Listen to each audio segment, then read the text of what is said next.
नमस्कार, बिज अड्डा में आपका स्वागत है। और बिटकॉइन वालों के लिए खुशखबरी है।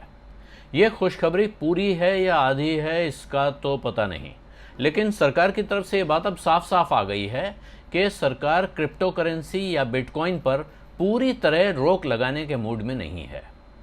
वित्त मंत्री निर्मला सीतारमण ने खुद ये बात कही है। इंडिया टुडे कॉन्क्लेव में एक सवाल के जवाब में उन्होंने कहा कि not all doors for crypto currencies will be shut, यानी सरकार क्रिप्टो करेंसीज के लिए सारे दरवाजे बंद करने नहीं जा रही है। इसी चर्चा में आगे उन्होंने कहा कि कुछ खिड़कियां खुली रखी जा सकती हैं, और ख़ास तौर पर वो खिड़कियां हैं जहां टेक्नोलॉजी के स्तर पे काम हो रहा है, यानी क्रिप्टो करेंसी जिस टेक्नोलॉजी से चलती है, ब्लॉकचेन टेक्नोलॉजी से, उस ब्लॉकचेन टेक्नोलॉजी से जोड़कर करेंसी को लेकर कुछ एक्सपेरिमेंट्स लोग करें, इसके रास्ते खुले रखे जाएंगे। उन्होंने ये भी बताया कि इस मामले पर सरकार आगे क्या करेगी, इसकी नीति क्या होगी, इससे तय करने के लिए कैबिनेट नोट तैयार हो रहा है। वित्त मंत्री का ये बयान बिटकॉइन और क्रिप्टो करेंसी के कारोबार से जुड़े लाखों लोगों के लिए एक बहुत बड़ी राहत है। ये लोग लगातार इस डर में थे, पिछले काफ़ी समय से डर था कि कहीं सरकार ने अचानक क्रिप्टो करेंसी पर रोक लगा दी तो क्या करेंगे। पिछले साल भर में बिटकॉइन का दाम 10 गुना बढ़ चुका है। इसी शनिवार को बिटकॉइन $61,000 से ऊपर की नई ऊंचाई पर पहुंच गया था। शनिवार और रविवार को यह दाम था $61,000 से ऊपर, और सोमवार को वो फिर $55,000 के आसपास पहुंच गया है, यानी $6,000 के आसपास की गिरावट है। 8% गिर चुका है। इसके बावजूद ध्यान दीजिए इस बात पे कि एक साल पहले इसी बिटकॉइन का दाम $5,000 से भी कम था। यानी बीते साल जिस चीज़ ने दुनिया में सबसे ज़्यादा कमाई करा के दी, सबसे ज़्यादा रिटर्न दिया, वो बिटकॉइन ही है। और यही वजह है कि दुनिया भर में लाखों लोग किसी न किसी तरह बिटकॉइन की गंगा में डुबकी लगा लेना चाहते हैं। एक बिटकॉइन $55,000 यानी 40 लाख रुपए से ऊपर का है गिरने के बाद भी। हाँ, लेकिन बिटकॉइन के छोटे छोटे टुकड़े भी खरीदे जा सकते हैं, उसके बिट्स भी मिलते हैं, तो इसलिए आपको एक साथ ये 40 लाख रुपए नहीं लगाने हैं अगर आप बिटकॉइन खरीदना चाहते हैं। और अगर आपको बिटकॉइन महंगा लग रहा है तो उसके अनेक भाई बिरादर भी बाजार में आ गए हैं। अलग अलग नामों से कई क्रिप्टो करेंसी या डिजिटल करेंसी बाजार में हैं, और इनमें से किसी में भी आप 1,000-2,000 रुपये लगा के भी शुरुआत कर सकते हैं। लोगों ने ज़्यादा लगा रखे हैं, बहुत सारे लोग हैं ऐसे, लेकिन आप इतने से शुरुआत कर सकते हैं। अब सरकार की तरफ से भी ऐसा इशारा दिख रहा है कि साहब बैन पूरी तरह नहीं लगाया जाएगा, इसका अर्थ है उतना डर भी नहीं रह गया है।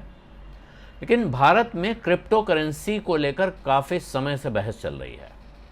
सरकार ने या रिजर्व बैंक ने कभी भी इनके इस्तेमाल या चलन की इजाज़त नहीं दी है, लेकिन अभी तक इस पर बैन भी नहीं लगा हुआ है, और इसीलिए अनेक ऑनलाइन एक्सचेंज धड़ल्ले से इसका लेन देन कर रहे हैं। पिछले कुछ समय से जब से बैन की चर्चा शुरू हुई तब से लोग थोड़ा घबराए हुए थे, लेकिन इनके एक्सचेंज से जो कारोबारी जुड़े हुए हैं उनका हौसला बना हुआ था। उनका कहना था कि भाई आपको जब भी बिटकॉइन बेचना हो बस आप एक फ़ोन कीजिए और हम आपके घर आपका कैश पहुंचा देंगे। और वो भी ऐसा नहीं है कि आपने अभी बेच दिया और फिर पैसा कब आएगा पता नहीं। एक आदमी उनका एक ब्रीफकेस लेके आपके घर पहुंचता है, कैश उसके हाथ में होता है, आपसे अपने लैपटॉप को खोल के देगा या आपसे कहेगा अपने कंप्यूटर से ट्रांसफ़र कीजिए। इधर आपने बिटकॉइन ट्रांसफ़र किया उनके खाते में और उधर उसने नकद आपके हाथ में रखा। तो ये बिल्कुल आप समझ लीजिए कि हवाला की तरह चल रहा था ये कारोबार, अभी चल रहा है, था नहीं। तो अब हवाला की तरह जो ये कारोबार चल रहा है इसको सरकार रोकेगी कैसे, ये एक बड़ा सवाल है। कि अगर वो अकाउंट होल्डर ने अपना अकाउंट यहाँ के एड्रेस पे नहीं, किसी अपने परिवार के सदस्य के नाम पर विदेश के पते से खोल रखा है और वो इसी तरह लेन देन कर रहा है, यहाँ कैश का लेन देन कर लेता है, तो सरकार कैसे रोकेगी। दूसरा सवाल ये है कि अगर पूरी दुनिया में क्रिप्टो करेंसी का चलन बढ़ रहा है, और जो कि बढ़ रहा है, अभी आपने सुना होगा टेस्ला मोटर्स ने क्रिप्टो करेंसी में पेमेंट लेने का ऐलान किया।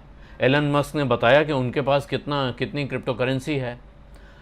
तो आप यानी भारत कब तक इससे दूर रहेगा? अगर देश दुनिया भर में सब जगह ये करेंसी चल रही है और इस हद तक चल रही है कि मेन मार्केट में इसका लेन देन शुरू हो गया है, तो आप कब तक इससे बचे रह सकते हैं? कब तक आप कहेंगे कि नहीं, हम तो इस पर हाथ नहीं लगाएंगे? और दूसरा, ये दुविधा भी दिख रही है।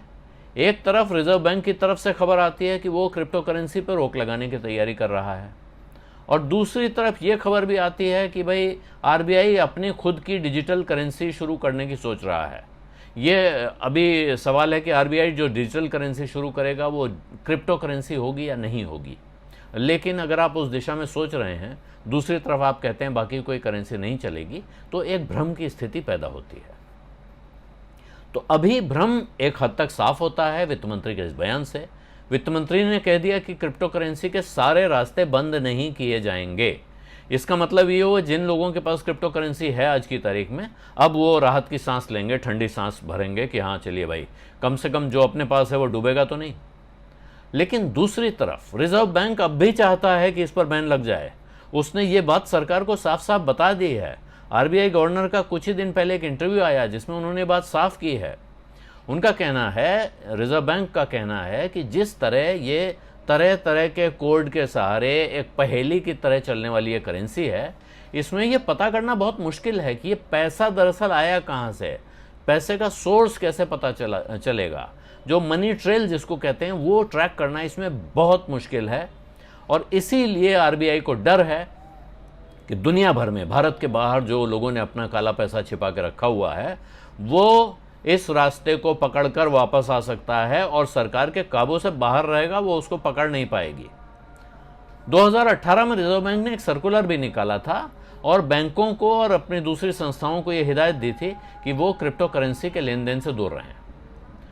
अब सरकार की मंशा और रिजर्व बैंक की आशंका में कौन भारी पड़ेगा, ये देखना है। लेकिन इतना तय है कि बैन के डर से घबराए हुए लोगों को वित्त मंत्री के इस बयान ने कुछ राहत जरूर दी है। बिज अड्डा आपको कैसा लग रहा है, ये अपने कमेंट्स में लिखना याद रखिएगा।